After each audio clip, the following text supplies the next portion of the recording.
First of all, happy Ram Navami to everyone. Today is auspicious day of we celebrate birth of Lord Rama.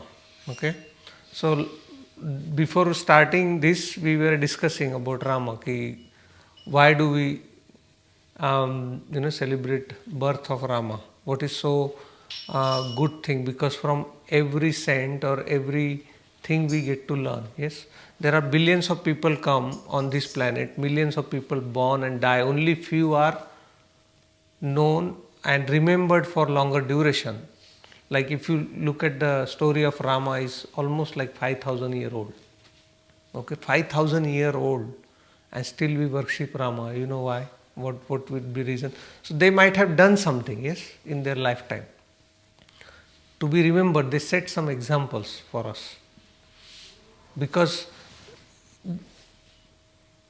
the generation before us have gone through lot of evolution. So the body which you have right now, or the mind which you have right now, it has taken millions of years of evolution to come to this stage. Okay, it's not something just you are born now, like 40 years ago or 30 years ago, and you think that's when you got the mind or that's when you got the body. But it's not like that. The mechanics of body, the building cells of your body, and the evolution of those building cells are being transferred from generation to generation to generation. So what you have right now within you is the part of that evolution. Okay? So you'll say and it's so subtle that you don't understand or don't remember. For example, your nose on your face might look like your grandparents, or your eyes. Your body remembers those features. Your cells memory remembers. See how can you get a nose like your grandparents, or eyes like your grandparents, or how can you get features from your mother and father? How are they transferred to you? Obviously there is a memory, yes. Obviously there is a memory in your cells, and they get transferred to you, and then when your body grows, it remembers, your body remembers how the nose, how the eyes are there. Yes? So I am just telling about one generation, but this is not only one generation, this is happening from hundreds of generations. So your nose or your eyes or your features are just don't reflect your immediate family. They are coming from long time. They are coming from simple, the style of cooking in your house.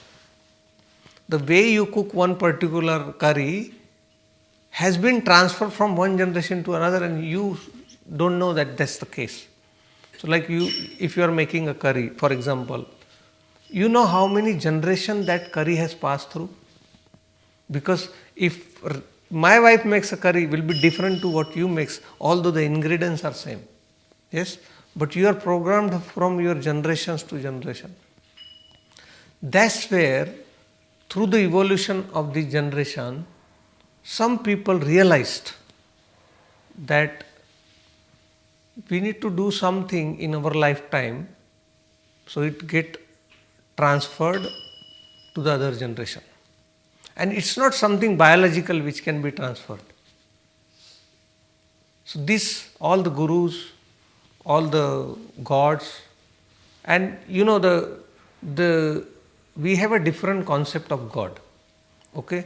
The concept of God which we have is from the serial which Ramanand Sagar made. Yes? Ramayana. But we do not have single clue about who real Rama is. All you know from the serials on TV you have seen. But you have no other way to actually look at the qualities of Rama. To understand the Rama, you have to first understand Ravan. Okay? Then you will understand who Rama was. Okay, so what was the first quality of Ravana? Shiv Bhakt, yes. Yeah. What else? One of the thing he was represented with 10 heads. Yes? Yes or no? But do you believe that someone can have 10 heads? Can someone born with 10 heads? Because the representation Yeah, of what? qualities, Qualities. What qualities? the various qualities. Yes. So those 10 faces was just the number they gave, because your numbering is from 1 to 10, from 11 numbers repeats. Yes? That's why 10. Okay? What is that 10? So when you go in your life, day to day life, how many faces you change? So your faces are different at different places, yes or no? When you go to someone who is bigger than you, look at your face. Yes? When you interact with someone smaller than you, look at your face. Is that both face same or different? Hmm? So number is not limited to 10. It's actually thousands of head you have. That's why when this killing the Ravana's one face, the another face appears. Because you can't kill that face, because that face is just a bhava, no? You are just changing the bhav of your face. How can you kill the bhavas? You can't kill the bhavas. It's not actual face.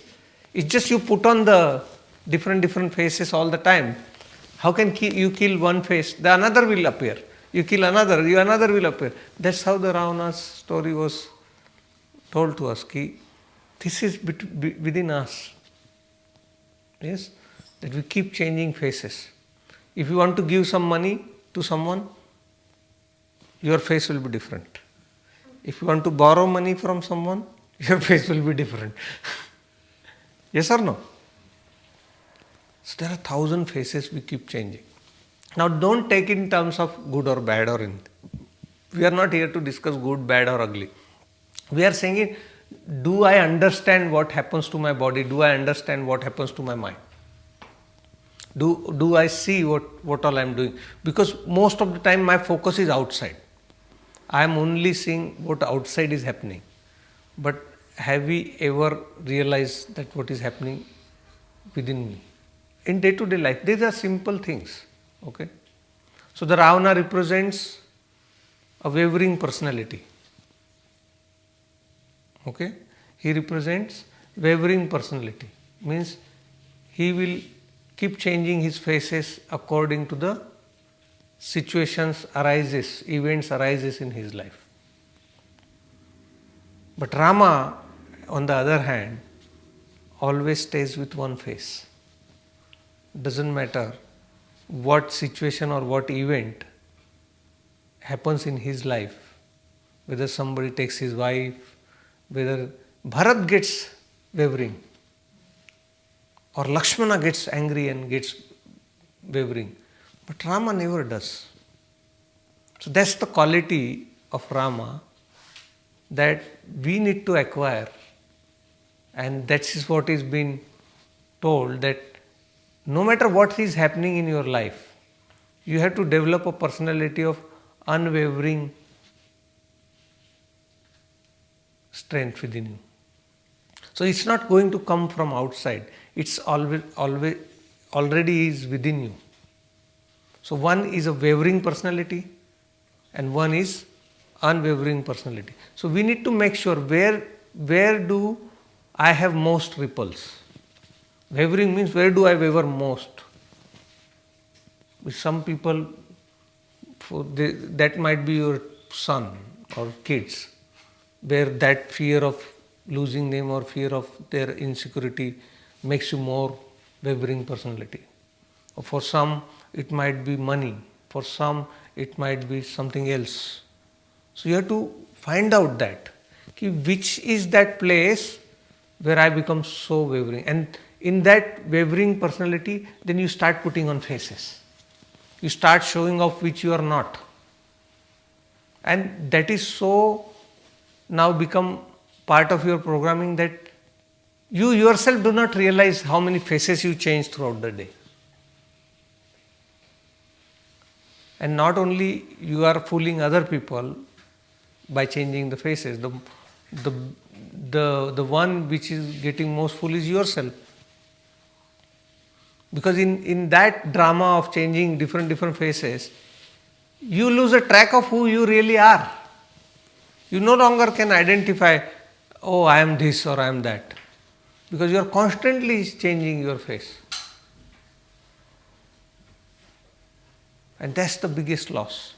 That is what Rama represents. That we have to find the Ram within us. We need to find who we really are. And in meditation we see, when we were doing meditation, we were seeing all the sounds are coming and going, yes? But when sound comes and sound goes, what remains? Yes? So the reality is that I am ever silent, ever blissful, and ever blissful person. That's my nature. You experience that on your own experience, yes or no? In your awareness, did you experience that? Key objects might come, sounds might come and go. But what remains all the time is silence and the bliss. But I am not aware of that in day-to-day life because I am more focused on the objects and I am more focused on the sounds than the silence. When you look at the sky, you see the star. But do you see the space in which the star exists? That's why when you see sound, you are not able to see there is a silence as well in which the sound exists. So that quality of Rama,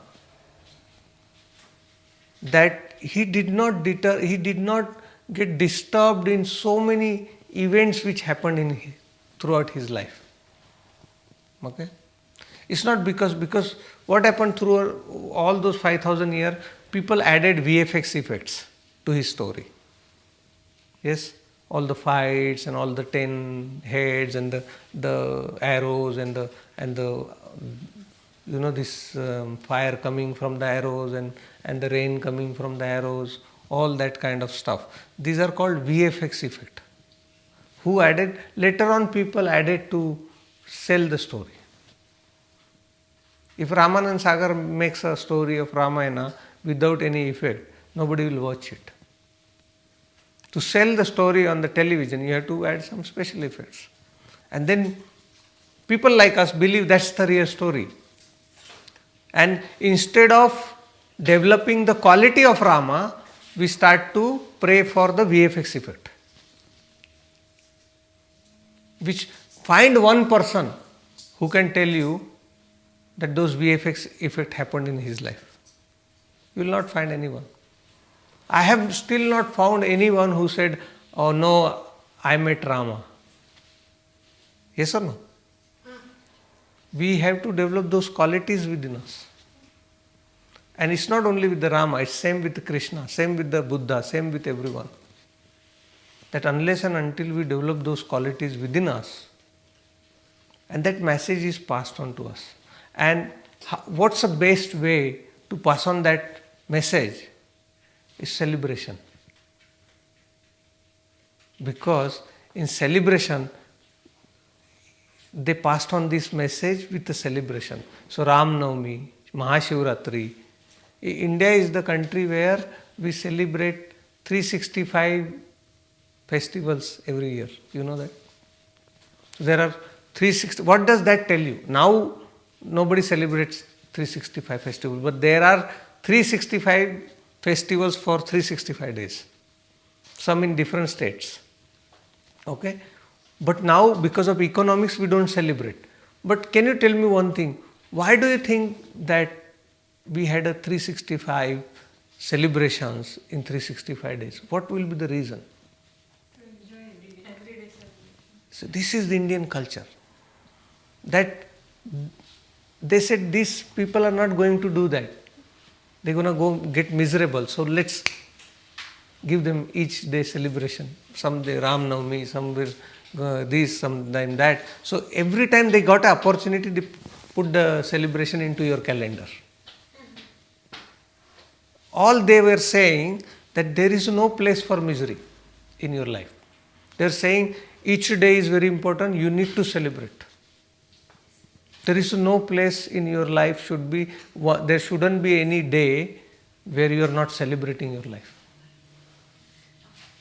That was the reason they put so many celebrations.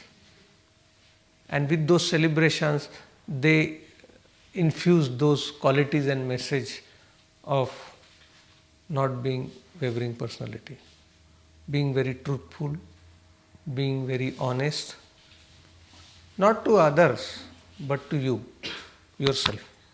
Or am I honest to myself? Am I pure to myself? And what does that mean? That if I am honest to myself, then only I can feel some blissfulness within me. If I am not honest to myself,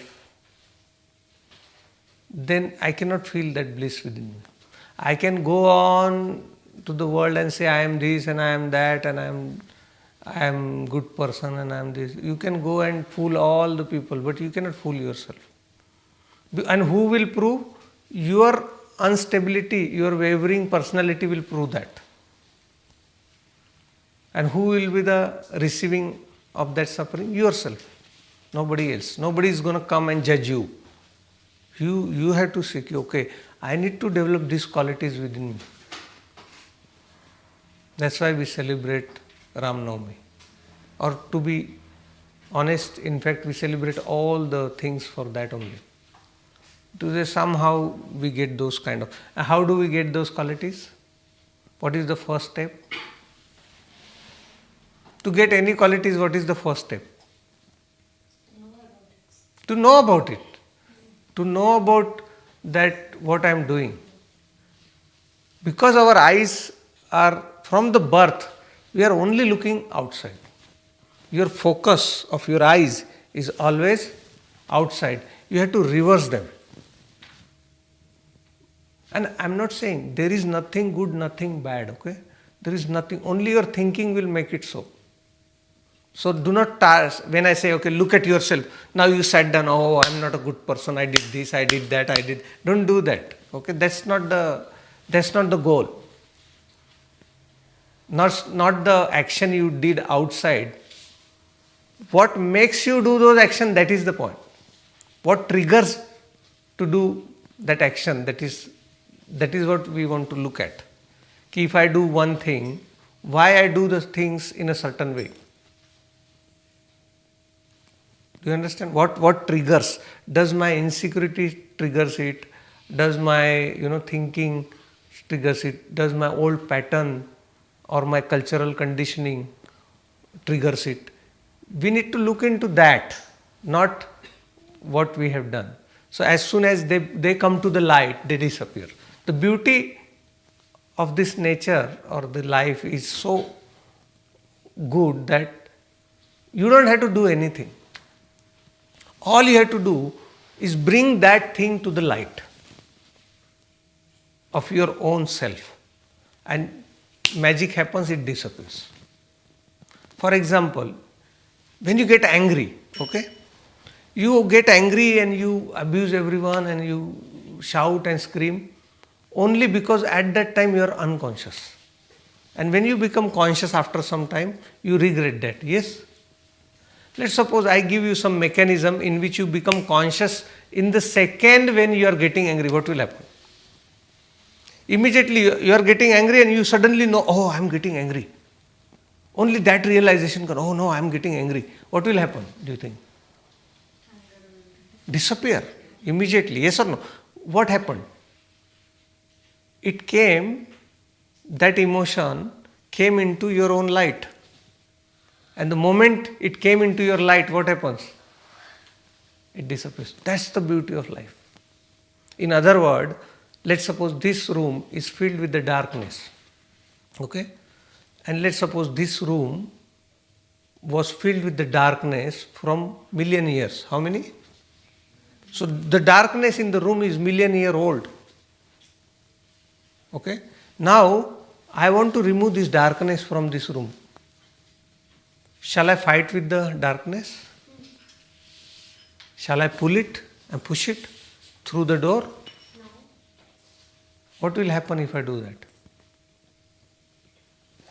I will die getting exhausted. I cannot take darkness from this room out. That will be the silly of me. That's the same thing people are doing.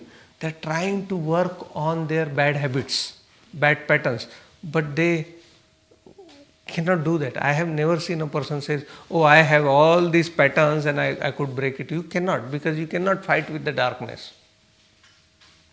Maybe sometime you will fight, but not all the time. If you are an angry person, you cannot fight your anger. Whatever you have within you, you cannot fight that. You have to go to the root cause of it and bring that root cause into the light, then only it disappears.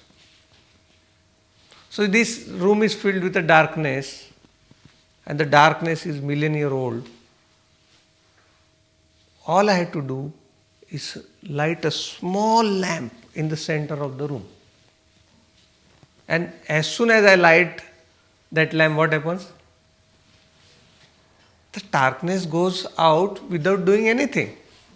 I don't have to fight my darkness. Same way, I have these habitual patterns from long time, the culture. First of all, I need to bring those things into the light. Okay, I got these things. Now, I'm not saying to criticize it, okay, because you are not aware of things which is happening within you. You never looked at yourself, you always looked at outside. But slowly you will see that okay, I get trigger here, I get trigger there, I get trigger there. Because of that trigger, this happens. Then you will come closer to your body, you will see, okay, because of this. Some people, even with eating, you can trigger some very unpleasant sensation with particular food and you are not aware. You eat this time, so you have to make a diary. Okay, I need to see after eating what food, how I feel next day. That's called bringing your eating patterns to the light. The food, many people don't know this. They have sudden mood swings, mood outbursts, and they don't even realize that was something wrong I ate last night. Because of that, it's not somebody's fault.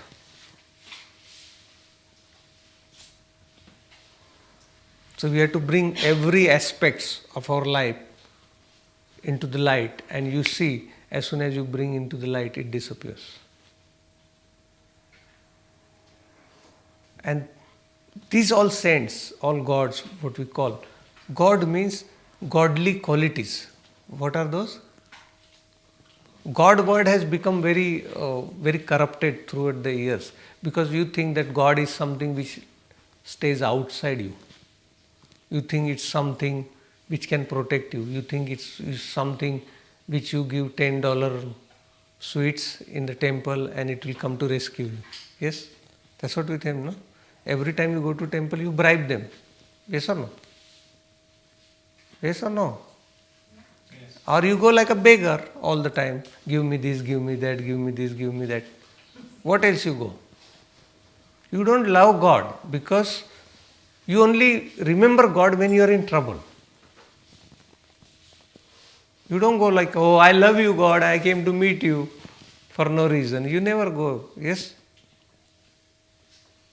So the God word has become corrupted throughout the... There is God, but not of your understanding. That is something which we call in Guru Granth Sahib, Nirgun, Nirakar. Means Nirgun means you cannot define its qualities. Nirgun. It does not mean it doesn't have gunas. It has gunas, but you cannot define. Nirakar means you cannot put it into the shape or form. What else it says about it? It's part of Mool Mantra. It says Ikyomkar, Yep. which means that there is only one God. Yes. Satnam, that is, his name is true. Yeah, truth. Truth. Yes. Kartapurak, that is, he's the one who is doing everything. Yes. We humans, we feel that we are the ones Yes. doing the things. Yep. His kartapurak, that is done. Kartapurak nirbhav, so he is not afraid of anything. Yeah. Nirbhay. Nirvair, Yeah. he is not Enemy with envy of anything. Whatever you have, you have. He is not envy of those things. So this is, can you see, they're talking about the qualities. Do you see what they're saying? They're all talking about the qualities, no? Are they talking about a person? No. These are the qualities they say, if you develop within you, who you will become. Do you realize who you are? Does a drop realize that it is a sea itself? You take a drop, okay? Now the drop has its own small existence. You take that drop and put it in the sea. What happens? Can you find that drop? It becomes sea, yes? So we are all drops from that divine, yes? And what we just explained is the quality of divine. What does that mean? So the drop has the ocean in it, yes or no? And when the drop goes to ocean, becomes ocean. So can we say the drop is also ocean?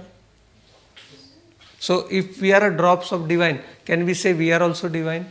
Can we say the qualities of the ocean also are the qualities of the drop? It's just that we need to discover it. And that is what meditation does to you. That it will bring all those qualities up within you, and you can feel that bliss and you can feel that peace. And it takes some time because you are not ready. Many times there are things. I was hearing a beautiful story today that one person goes to a teacher, one person goes to a guy who's sitting under a tree and meditating, and he goes and he says, I want to meet Sadguru. What it says? How do I recognize I want to meet the Sadguru? Okay, who can teach me enlightenment? And he says, it's very easy. He said, I will describe you. You go and you find it, and if whatever I am describing, you just find him and you will get the enlightenment, no problem. So he describes he will be old person, he will be sitting like this, his mudra will be like this, his facial expression will be like this, like that, like that. He explains everything, okay? And here this guy goes, okay, and he goes around the whole earth for 30 years. How many? 30 years in the search of Sadguru. And he travels around the earth, and then he can't find, and then he come back. Okay? When he is coming back in his own village, he see the Sadguru sitting under the tree. And he realized, oh my God, the description of the mudra given by that guy, he was sitting there only. He told, okay, he will be sitting under that tree. Why didn't I see that tree then? He said, okay, he will be sitting with this position. Why didn't I see that sitting that time? In this mudra, he was on that mudra only. Why didn't I see that? And he comes to that guru and says, what is this? Why couldn't I see this? He said, I told you exact description of Sadguru that day when you came asking me. But that time, the truth was not important, the search was important for you. So that's why you went searching. Now today, the truth is important for you, so now you saw the truth. So that's the story of us. Isn't it? So Guru is in front of you, but you are not ready. So that's why we are not ready to see that. When we will go through all the 30 years of... He said, imagine you were searching me there, and I was waiting for you here for 30 years in the same position. Imagine how much trouble I thought if I die, he will never find a Guru. So I had to hang on for you here for 30 years. See my pain, So when you will become ready, when your search will end, you will find your Guru there. And that time he will give you the paths on which you have to work to find your true self and find that unwavering personality. Until then, suffering is guaranteed. Alright? Thank you so much for coming, and I'll see you next class.